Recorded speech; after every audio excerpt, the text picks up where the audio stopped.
Ukrainian Army made a high-precision hit with HIMARS, 50 Russian troops wiped out in Donbas attack.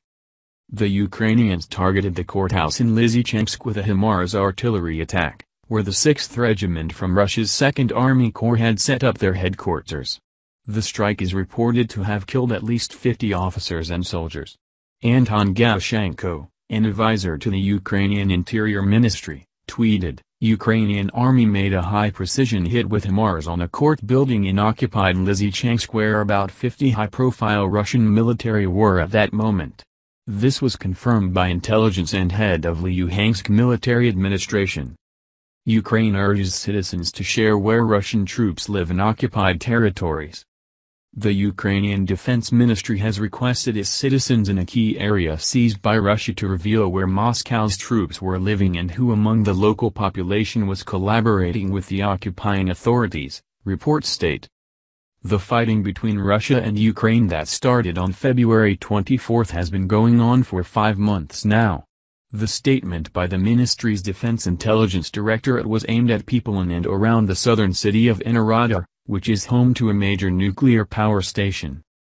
It said on Saturday, adding that exact coordinates were desirable, "Please let us know as a matter of urgency the exact location of the occupying troops' bases and their residential addresses, and the places of residence of the commanding staff." On Saturday, Russia has targeted Ukraine's main port of Odessa, through which grain shipments would take place, with cruise missile strikes, barely 12 hours after Moscow signed a deal with Ukraine to allow monitored grain exports from Ukraine's southern ports. Ukraine's Operational Command South wrote on Telegram, raising doubts about the viability of a deal that was intended to release 20 metric tons of grain to ward off famine in large parts of the developing world. The enemy attacked the Odessa sea trade port with Kalibr cruise missiles. Ukrainian President Volodymyr Zelensky claimed the strikes on Odessa showed Moscow could not keep its promises. According to a statement from the presidency, the president said during a meeting with U.S. lawmakers, "This proves only one thing: no matter what Russia says and promises, it will find ways not to implement it." The U.S. Secretary of State also condemned the Russian attack against Odessa, accusing Russia of deepening the global food shortage. In a statement posted on Twitter, Antony Blinken said, "The United States strongly condemns Russia's attack on the port of Odessa today. It undermines the effort to bring food to the hungry and the credibility of Russia's commitments to the deal finalized yesterday to allow Ukrainian exports." Meanwhile, the Russian-installed administration of Ukraine's occupied Kherson region has announced it is establishing an election commission to hold elections and a referendum on the region becoming part of Russia.